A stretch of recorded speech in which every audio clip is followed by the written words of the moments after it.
Hey Lifers, Dustin here, and today I want to make a very special episode of College Football Lifer, where I take a little bit of a jab at the NCAA and some of the perceived hypocrisies that I feel like the organization has, both towards players and coaches and money and fans, and I'm going to try to make it as concise and on point as I can. So as many of you are aware of, the proverbial other foot finally dropped on UCF kicker Donald De La Haye. Now, obviously, again, as many of you are aware, De La Haye has a YouTube channel called Deestroying, which as of the time of researching this video, I guarantee you it's already changed because through this whole thing he is gaining views and subscribers really quickly. But when I researched this video, he had about 150,000 subscribers and was averaging about 2.5 million views per month. According to Social Blade, a website that tracks pretty much everything about one's YouTube channel, the range of monetization he has per month is somewhere between $625 and $10,000. Now, that's a huge range, I understand, but from what I understand about YouTubers, I've never really made money on this channel yet. I've only gotten one paycheck from this entire channel that I've had, but my understanding from other YouTubers is that Social Blade is pretty accurate, and usually the numbers are closer to the higher end. So I don't think he's making $10,000 a month off the channel, but let's say he is. Now, to be completely honest with you, I don't really care how much money he's making. It's none of my business. I genuinely don't think about it other than when I was researching this video. The only reason I bring up is if he was making $10,000 a month, which he probably isn't, but it's probably somewhere near there. If he's making $10,000 per month, the only reason I bring that up is that the NCAA in the fiscal year of 2011 and 2012, which is the latest one that I could find publicly available on the NCAA's website, showed that they made about $871.6 million in revenue. That comes out to about, what, 72.1 million? Yeah, 72.6 million a month? 72 million a month. That's not too bad. Now, let me get this clear right off the bat. The NCAA has never, ever endorsed the idea of paying student athletes or of student athletes making money before or while they are an NCAA student athlete based on their likeness, their name, the school they're at, whatever. They have never condoned that. They likely, at least in the near future, will never condone that. And when players sign scholarships, it doesn't matter if you're going for women's volleyball, track and field, or men's football, when you sign a scholarship, you are aware of that fact. Most, if not all, colleges and universities actually have compliance officers and departments of compliance set up just to make sure that these young adults, 18 to 22-year-olds, follow the NCAA's guidelines, that they can come to them if they have any questions, if boosters are harassing them, if they're not sure if accepting a free car ride or a free overnight trip somewhere is breaking violations. They have these compliance officers to kind of be the go-between with the NCAA. When Donald De La Haye signed his contract, his letter of intent to go to UCF to be a kicker, he knew that, as like I said, do everyone who signs those scholarship offers. But just because those are the rules doesn't mean those rules aren't stupid. But this is actually bigger than De La Haye. Now, personally, I'm not mad that he got his scholarship redacted, right, or taken away from him. Apparently, the compliance officer and the NCAA were willing to work with him to a certain extent, where he could still kind of make videos, just not football-related videos, and he couldn't make money off those, but he could still make money off other videos. I think that is mostly okay. I understand that that's kind of what his content is, but if they were willing to let you continue to make some videos and make money off of those videos, and keep your scholarship and play at the Division I level, I think you probably should have stuck with that deal, even though it's not ideal. You'll be out of college in 3 years. You could do whatever you want then and build your brand up. I don't know. That's just me. But this goes to the heart of the matter of the hypocrisy of the NCAA, and that is its views on money. In January 2013, a 20-year-old grown man, an adult who can do pretty much everything in the country except for drink and maybe rent a car, signed his name on some helmets, and was found out by his employer that he had done that, and he was sentenced to a 30-minute timeout. Okay, the analogy kind of fell apart there. It was actually Johnny Manziel, who barely a month after winning the Heisman Trophy as the first freshman to ever do so, was signed some helmets. He got paid allegedly $7,500, and the NCAA suspended him for the first half of the season opener that year, after they admitted that he didn't actually receive the money. So why was he suspended? During the period of time that the NCAA was investigating the Manziel autograph signature gate, whatever, the issue of whether he got paid money, CBS's Jay Bilas actually looked at the NCAA's website and found out that they were selling Johnny Manziel jerseys for a pretty good price. That seems weird.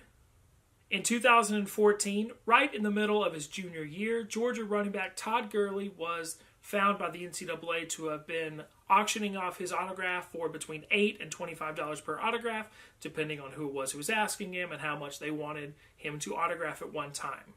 They suspended Gurley for 4 games for the violation, and he had to repay back some of the money and some other stuff, probably that we're not totally aware of in public knowledge. But let me ask you something. Did Todd Gurley or Johnny Manziel signing things that did not belong to the school, did not belong to the university, and getting paid for that, did that in any way hurt the NCAA's bottom line? Do you think that a grown adult at 20 or 21 years old signing his name on a piece of merchandise that nobody in the NCAA owns, nobody at the university owns, and then making a little bit of money off that, do you think that hurts the NCAA in any way? Do you think that hurts their bottom line?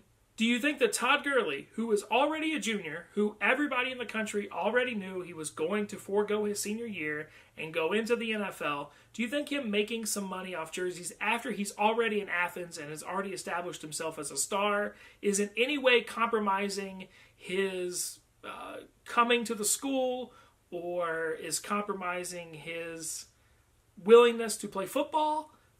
Because I don't. Look, I'm not stupid, okay? I understand the NCAA's point. I do. You don't want money money is the ultimate corrupter of all things good.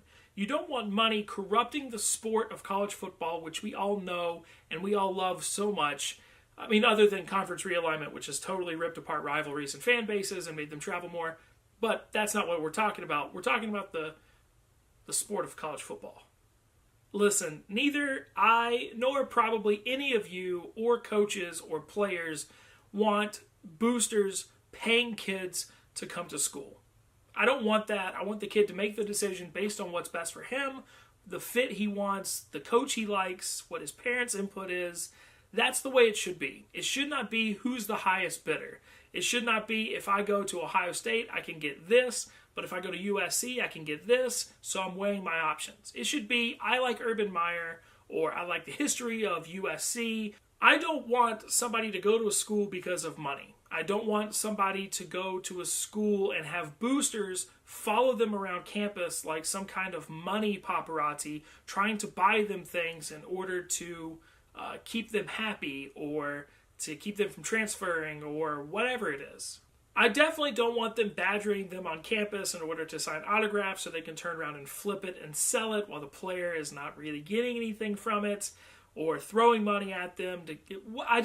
That's gross and weird, and I do not want that. What I do want is for the NCAA to slightly loosen its grasp on the players can't make money. Because if you really want to expand it, first off, they're literally not allowing some of these players to make money off their own name. Johnny Manziel and Todd Gurley made signatures. That's their signature. That's their name. That is fine with me. I really don't have a problem with that. Donald De La Haye has a YouTube channel. He gets AdSense. That's not a problem to me. I mean, if you wanted to exclude brand deals, I guess I understand that to a certain extent.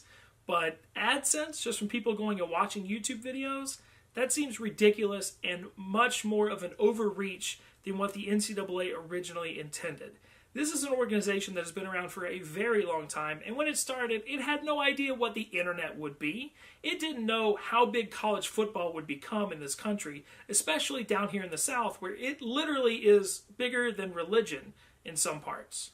The thing that I feel like is the most gross to me is that these schools and these coaches and the NCAA makes so much money, billions of dollars, off of the backs of these kids who may not even be able to go and cut lawns to make extra money in the meantime, because the fact that they're showing themselves cutting grass, right? Because you could have the wide receiver at your favorite school cut your grass and you could pay him money, could in some way pollute the game of college football. At some point, the line just gets ridiculous, and the NCAA has to figure out a way to loosen that up a little bit. In 2010, it had come to light that 5 Ohio State players had been getting discounts and free things such as tattoos from local parlors in exchange for selling off certain memorabilia from Ohio State, including conference championships, trophies, and their little gold pants from beating Michigan. Now, yes, there was 5 players involved, but the biggest one was then starting quarterback Terrell Pryor, so I'm going to kind of use him when I talk about this case, but know that I'm talking about really all 5 players. Now, let me ask you a question. If you worked at a company for 3 years, right, and this company said, Dave, the whole team is just so excited to have you. We love how great you've been. We love how much you've added to the team and to the environment here. And we wanted to give you this trophy as a reminder, this plaque, as a reminder of how much we appreciate you being here, how great we think you are, and how much we hope you are going to continue to help the company out. Right? That would be really nice. And you would have earned it. It would have been yours. The company would have given it to you. Now, whose plaque does that belong to? Does it belong to you? Or does it belong to the company? Well, according to the NCAA, it belongs to the company because they dinged these Ohio State players for selling their gold pants and trophies and rings, which in my opinion is not school property. It is not NCAA property. It is these individual players' property, and they should have the right to do with that as they please. Let me ask you this. If you are a college student, you're a student athlete in university right now, and you have a drawer, right? Or you have some fiction books that you don't read anymore, whatever, Goosebump books, right? You definitely acquired those, I hope, before you started college. Can you sell those? Or do those, the mere fact of you selling that and making money off of it as a student athlete, is that in any way compromising your position in the compliance officer's eyes? A lot of these student athletes, and again, I knew a good handful of them in college at Alabama, some of them, they can't get jobs, right? A lot of these sports, not just football, are year-round between practices and conditioning and school. There's just not a lot of time for extracurricular activities, let alone a 20 or 40-hour job. But what if Terrell Pryor had gotten a job being a server at a local restaurant? The fact that he's a server at that restaurant is going to bring more business. He's going to get higher tips. People can come by there and give him tips. People are going to spend more money at the restaurant. Is that an infraction on the NCAA's compliance? At what point does it start to become where these kids go to school and can literally do absolutely nothing except for study and train for the sport that they are there for? At what point can they have fun? At what point can they make a little bit of side cash to get through on college? Yes, they get a free ride. Yes, they get a meal plan. Yes, they get free books. But what if they want to take someone on a date? You can't take someone on a date to the local cafeteria. That sucks. Nobody wants to do that. What if they want to go have a beer if they're 21? Can't do that. That's not a part of your scholarship. What if they want something from a store where, like at Alabama, we had Bama Bucks, right? So you could, it was just on your ACT card, on your little student ID. You could go to a Publix and use your Bama Cash. But what if you wanted to go to a place that didn't have that? Well, you can't go there now. So there are limitations, and we are putting brackets around these players to where they just can't be normal people. They're machines. They're a part of the cog in the machine of the NCAA to generate the NCAA more money while sacrificing their name and their likeness. Now, a little caveat when it comes to the Ohio State case that I just mentioned. Also, allegedly, along with things like conference championship rings and the like, they sold things like pants, jerseys, cleats. I do not think that you should be able to sell a jersey. You should not be able to sell a helmet or cleats or anything that the school gives you. Because let me rephrase that, apparel that the school gives you. So if they are part of an official uniform, you should not be able to sell that. If they give you some kind of a jersey or a backpack, yes. If it's something you use for the sport that you were there under scholarship for, you shouldn't be able to sell it and profit off something that the school is giving you designated only for your sport.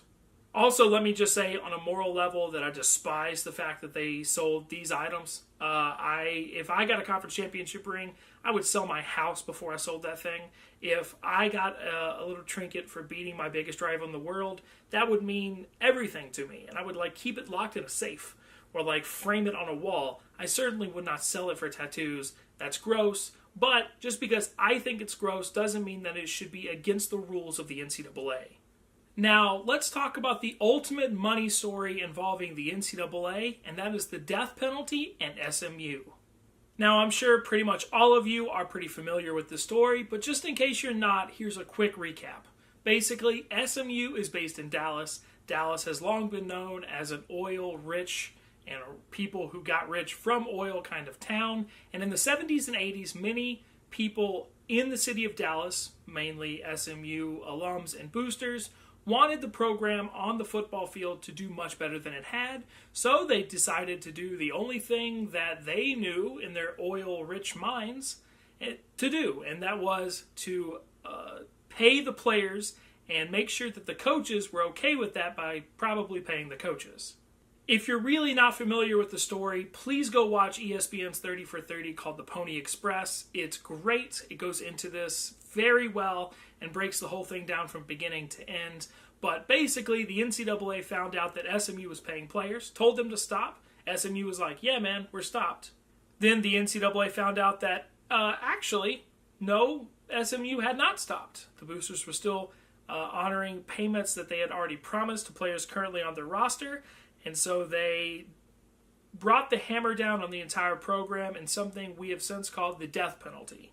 I'm going to have an entire video dedicated to this sometime in the fall, but basically the NCAA disallowed SMU from fielding a football team during the 1987 season.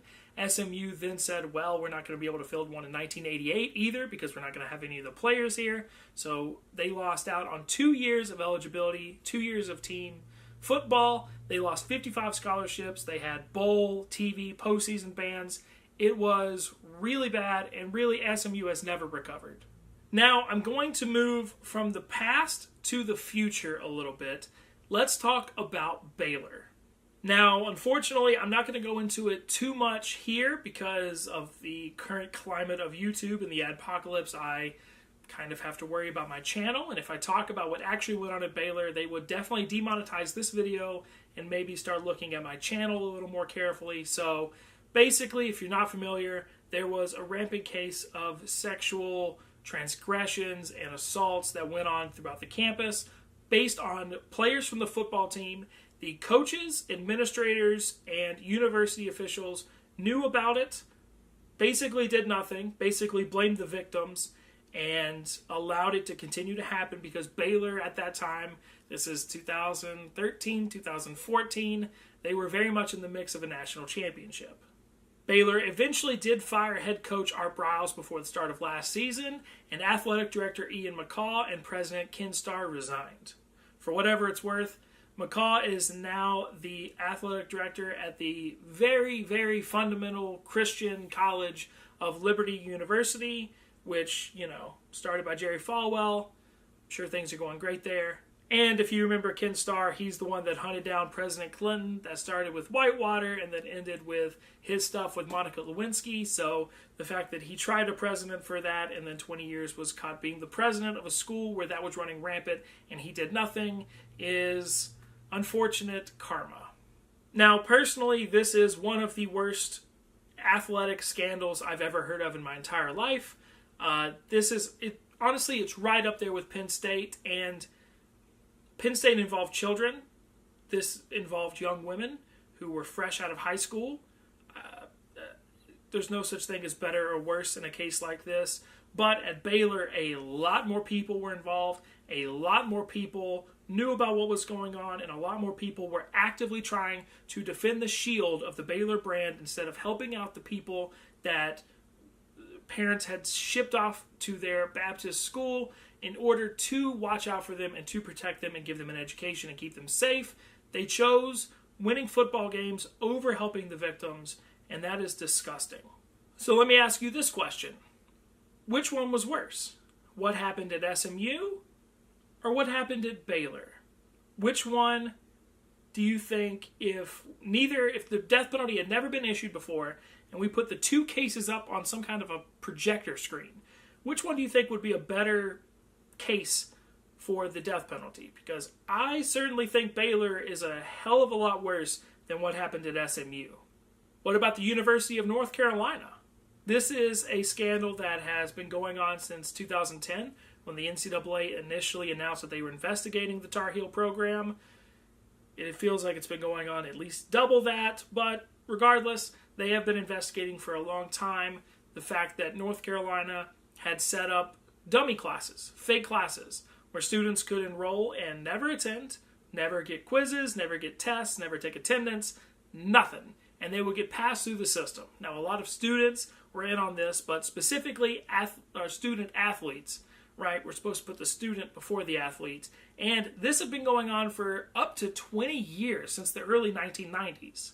If there's one thing that we should expect from kids who go to college, it is that they are going there to get an education. Sure, Cardell Jones once famously said, "I didn't come here to play school." I understand. There's a lot of players who go for athletic scholarships with the sole intention of getting to the next level, whether it be the MLB, NBA, NFL, whatever. I understand that. But at the same time, the school is not supposed to think that. The school is supposed to educate them, especially at one of the most highly esteemed public universities in the country, in the University of North Carolina. To me, this is way worse than paying recruits to come to your school, because you are telling them and their parents, hey, you're going to get a top quality education. They're going to come to your university, and then you're just going to float them through. They're never going to learn anything. You are sending people out into the world with the degree, in a lot of cases, a degree from a school where they didn't learn anything, and they didn't apply any knowledge, and they didn't learn it the way that everybody else there did. I am a proud alumni of the University of Alabama, and if we did this, I would be devastatingly ashamed of my school, because I'm proud of my degree. I'm proud that I have a degree from the University of Alabama. It means something. And when you do something like this, especially at a school that supposedly had the integrity and academic wherewithal that North Carolina did, it waters down the entire image of the school. Not just the men's basketball program or the women's basketball program or whatever, not just the athletic department, but the entire university. Baylor had runaway sexual assault. North Carolina had rampant phony classes. SMU had people who got paid.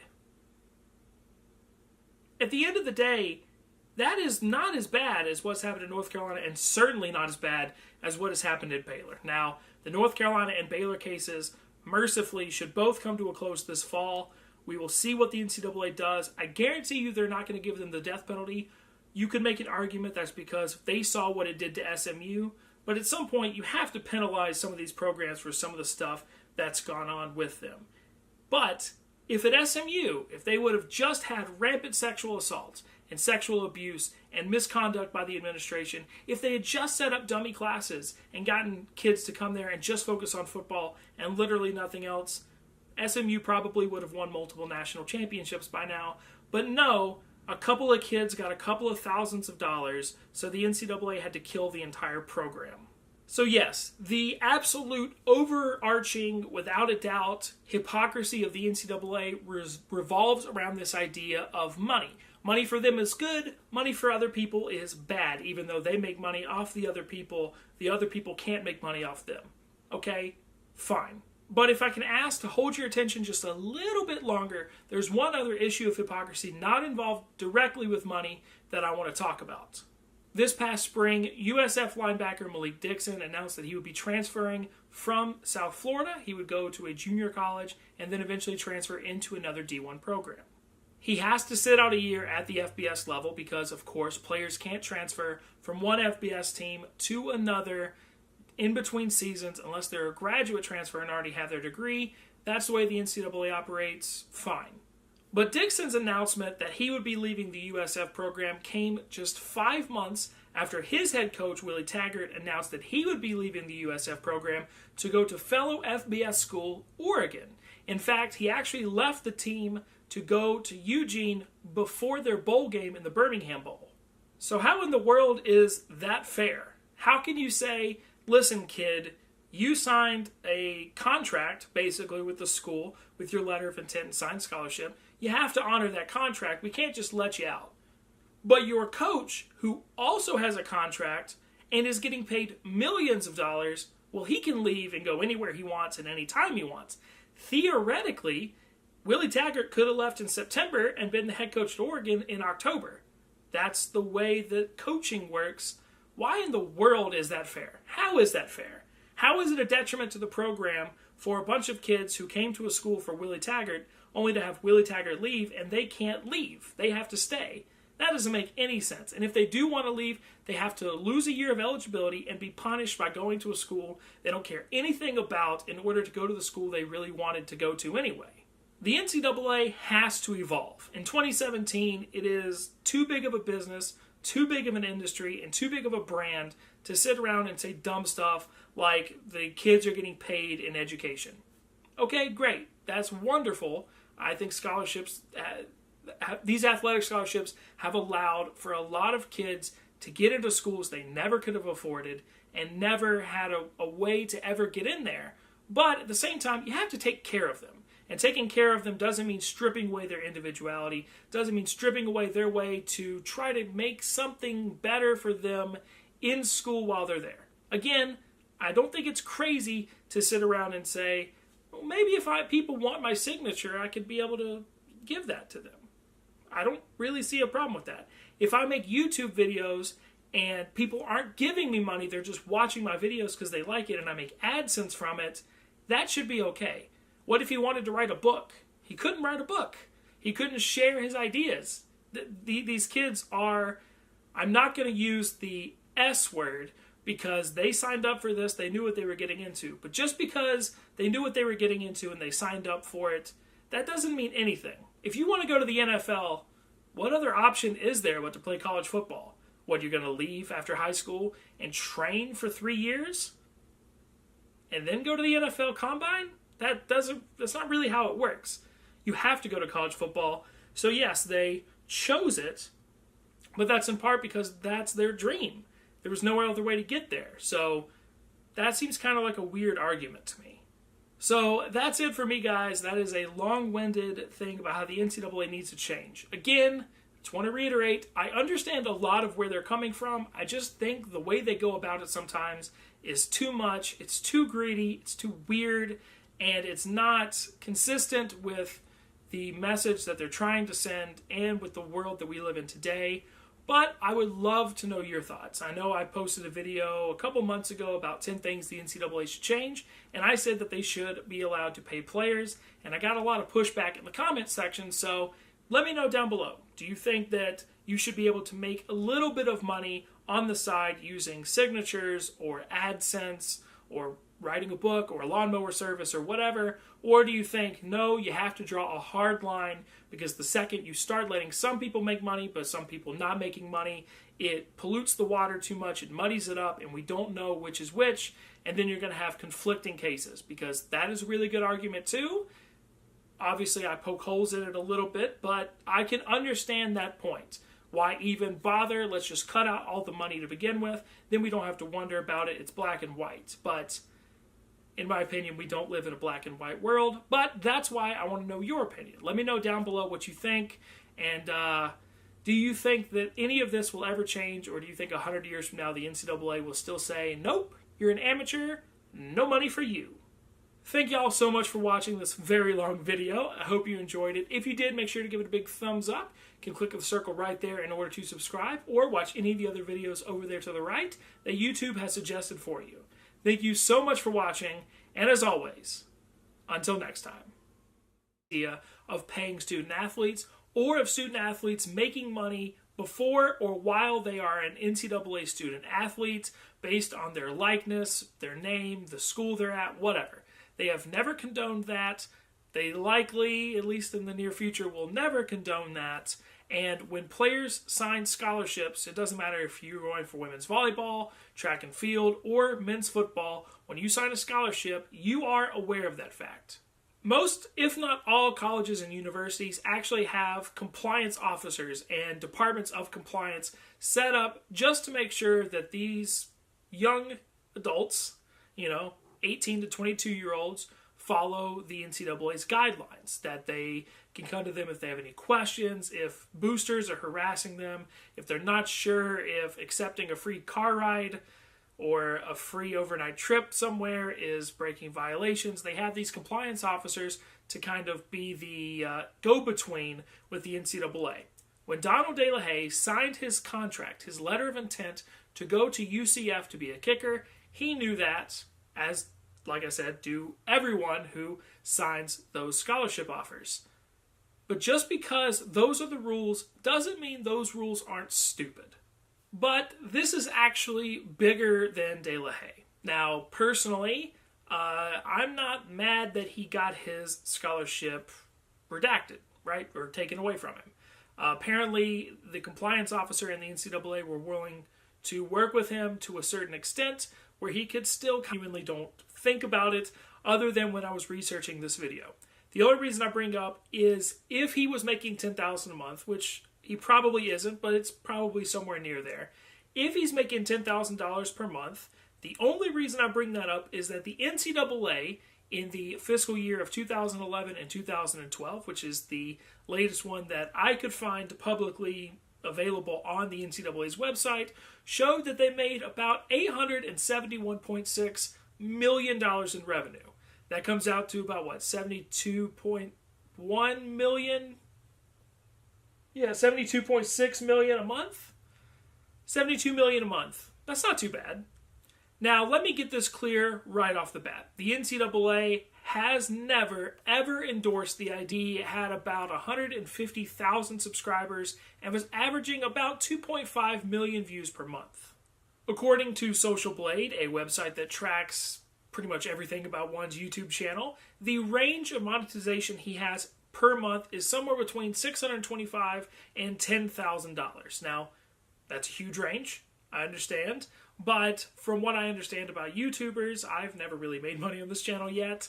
I've only gotten one paycheck from this entire channel that I've had, but my understanding from other YouTubers is that Social Blade is pretty accurate, and usually the numbers are closer to the higher end. So I don't think he's making $10,000 a month off the channel, but let's say he is. Now, to be completely honest with you, I don't really care how much money he's making. It's none of my business. Hey, Lifers, Dustin here, and today I want to make a very special episode of College Football Lifer, where I take a little bit of a jab at the NCAA and some of the perceived hypocrisies that I feel like the organization has, both towards players and coaches and money and fans, and I'm going to try to make it as concise and on point as I can. So as many of you are aware of, the proverbial other foot finally dropped on UCF kicker Donald De La Haye. Now, obviously, again, as many of you are aware, De La Haye has a YouTube channel called Deestroying, which as of the time of researching this video, I guarantee you it's already changed because through this whole thing, he is gaining views and subscribers really quickly. But when I researched this video,